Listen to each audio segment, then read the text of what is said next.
ಸಮಸ್ತ ವೀಕ್ಷಕರಿಗೂ ನಿಮ್ಮ ಟೀಮಲ್ಲಿಗೆರೆ M B Lokesh ಮಾಡುವ ಅನಂತ ನಮಸ್ಕಾರಗಳು. ಆತ್ಮೀಯರೇ, ಮಂಡ್ಯ ನಗರದಲ್ಲಿ ನಡೆಯುತ್ತಿರ್ತಕ್ಕಂಥ ಅದ್ದೂರಿ ಕನ್ನಡ ಸಾಹಿತ್ಯ ಸಮ್ಮೇಳನದ ವಿಚಾರವಾಗಿ ನಾವು ಇವತ್ತು ಚರ್ಚೆ ಮಾಡೋಣ.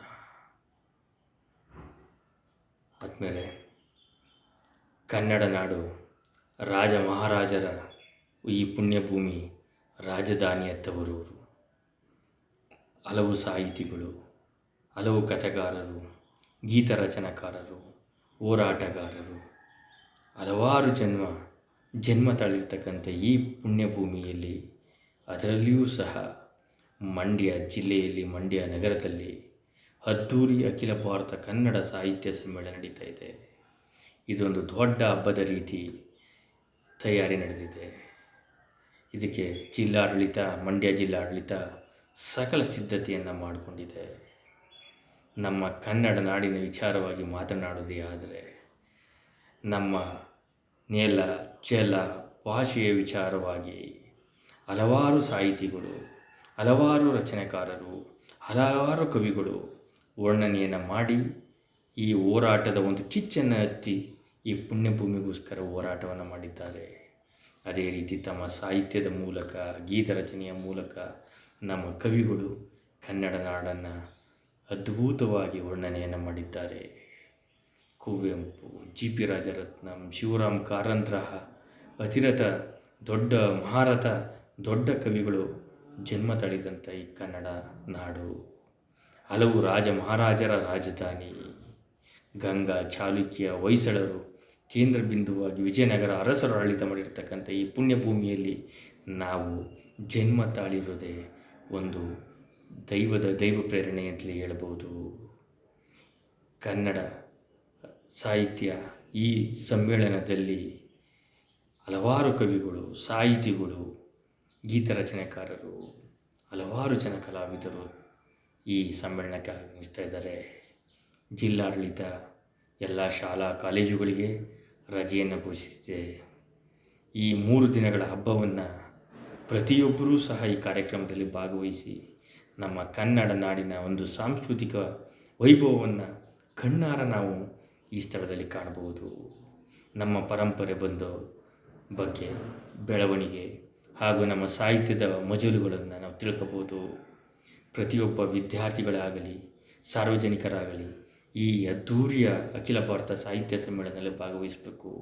ಇದೊಂದು ಪುಣ್ಯದ ಕೆಲಸ ಅಂತಲೇ ಹೇಳ್ಬೋದು.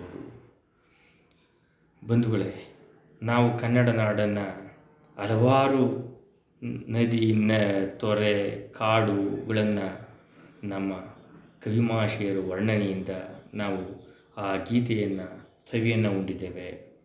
ಅದೇ ರೀತಿ ಈ ನೆಲ ಜಲ ಭಾಷೆಗೋಸ್ಕರ ಹೋರಾಟವನ್ನು ಮಾಡಿರ್ತಕ್ಕಂಥದ್ದು, ಹೋರಾಟದ ಕಿಚ್ಚನ್ನು ಎತ್ತಿರ್ತಕ್ಕಂಥ ಈ ಪುಣ್ಯಭೂಮಿಯಲ್ಲಿ ಕನ್ನಡ ಸಾಹಿತ್ಯ ಸಮ್ಮೇಳನ ನಡೀತಾ ಇರ್ತಕ್ಕಂಥದ್ದು ಒಂದು ಸೌಭಾಗ್ಯವೇ ಸರಿ. ಅದರಲ್ಲಿಯೂ ನಮ್ಮ ಮಂಡ್ಯ ಜಿಲ್ಲೆಯ ಜನ ಈ ಒಂದು ಸಮ್ಮೇಳನದಲ್ಲಿ ಭಾಗವಹಿಸುವುದರ ಮುಖಾಂತರ ಈ ಸಾಹಿತ್ಯ ಸಮ್ಮೇಳನಕ್ಕೆ ಹೆಚ್ಚಿನ ಮೆರುಗನ್ನು ನೀಡಬೇಕು ಅಂತ ಕೇಳ್ಕೊಳ್ತಾ ಇದ್ದೇನೆ. ಈ ಅಖಿಲ ಭಾರತ ಸಾಹಿತ್ಯ ಸಮ್ಮೇಳನಕ್ಕೆ ರಾಜ್ಯಾದ್ಯಂತ, ದೇಶಾದ್ಯಂತ, ಹೊರ ಪ್ರಪಂಚದಿಂದಲೂ ಸಹ ಹಲವಾರು ಜನ ಬರ್ತಾ ಇದ್ದಾರೆ. ಈ ಜಾತ್ರೆಯಲ್ಲಿ ಭಾಗವಹಿಸುವುದೇ ಒಂದು ದೈವ ಪ್ರೇರಣೆ ಅಂತಲೇ ಹೇಳ್ಬೋದು. ಬಂಧುಗಳೇ, ನಮ್ಮ ಭಾಷೆ ಕನ್ನಡ, ನೆಲ ಜಲ ಭಾಷೆ, ಅದರ ಒಂದು ಮಜಲನ್ನು ನಮ್ಮ ಕವಿಗಳು ವರ್ಣನೆಯನ್ನು ಮಾಡಿದ್ದಾರೆ. ಅಷ್ಟೇ ಏಕೆ, ಕನ್ನಡಕ್ಕೆ ಸ್ಥಾನಮಾನ ಸಿಗೋಕ್ಕೋಸ್ಕರ ಹಲವಾರು ಕವಿಗಳು, ಸಾಹಿತಿಗಳು, ಚಿತ್ರನಟರು ಹೋರಾಟವನ್ನು ಮಾಡಿದ್ದಾರೆ. ಈ ಸಂದರ್ಭದಲ್ಲಿ ಅಣ್ಣವರಾದಂಥ ಡಾಕ್ಟರ್ ರಾಜ್ಕುಮಾರ್ ಅವರು ಕನ್ನಡ ಚಳವಳಿ ಭಾಗವಹಿಸಿದಾಗ ಗೋಕಾಕ್ ಚಳವಳಿ ಒಂದು ಮೈಲಿಗಲ್ಲಾಯಿತು. ಅದು ದೇಶದ ಗಮನವನ್ನು ಸೆಳೆಯಿತು. ಸರ್ಕಾರಗಳು ಕನ್ನಡಕ್ಕೆ ಮೊದಲ ಸ್ಥಾನವನ್ನು ನೀಡಬೇಕು, ಕನ್ನಡಕ್ಕೆ ಒಂದು ಹೆಚ್ಚಿನ ಸ್ಥಾನವನ್ನು ನೀಡಬೇಕು ಅಂತ ಒಂದು ನಿರ್ಧಾರಕ್ಕೆ ಬಂತು. ಈ ನುಡಿ, ನೆಲ, ಜಲ, ಭಾಷೆಯ ವಿಚಾರವಾಗಿ ನಡೀತಿರ್ತಕ್ಕಂಥ ಈ ಐತಿಹಾಸಿಕ ಈ ಸಮ್ಮೇಳನದಲ್ಲಿ ಭಾಗವಹಿಸುವುದು ಪ್ರತಿಯೊಬ್ಬರ ಕರ್ತವ್ಯ. ಅದೇ ರೀತಿ ಅಖಿಲ ಭಾರತ ಕನ್ನಡ ಸಾಹಿತ್ಯ ಸಮ್ಮೇಳನದಲ್ಲಿ ಹಲವಾರು ಮಕ್ಕಳು, ವಿದ್ಯಾರ್ಥಿಗಳು ಭಾಗವಹಿಸುವುದರ ಮುಖಾಂತರ ಇಲ್ಲಿ ನಮ್ಮ ರಾಜ್ಯದ ಒಂದು ಭವ್ಯ ಪರಂಪರೆಯನ್ನು, ನಮ್ಮ ನುಡಿ ಜಲ ಭಾಷೆಯ ವಿಚಾರವನ್ನು ತಿಳ್ಕೊಳ್ಬೋದು. ಆದಮೇಲೆ ಮಂಡ್ಯ ನಗರದಲ್ಲಿ ಕನ್ನಡ ಕಂಪು ಅರಳ್ತಾ ಇದೆ. ಈ ದೇಶದಲ್ಲೇ, ಅದರಲ್ಲೂ ಕರ್ನಾಟಕ ರಾಜ್ಯದಲ್ಲಿ ಅತಿ ಹೆಚ್ಚು ಕನ್ನಡ ಮಾತನಾಡುವಂತಹ ಜನ ಇರ್ತಕ್ಕಂಥದ್ದು ನಮ್ಮ ಮಂಡ್ಯ ಜಿಲ್ಲೆ ಎಂಬುದು ಒಂದು ಹೆಮ್ಮೆ. ಸಾಂಸ್ಕೃತಿಕ ರಾಯಭಾರಿಗಳು, ಕವಿಗಳು, ಸಾಹಿತಿಗಳ ತವರೂರು ಮಂಡ್ಯ ಅಂದರೆ ತಪ್ಪಾಗಲಾರ್ದು.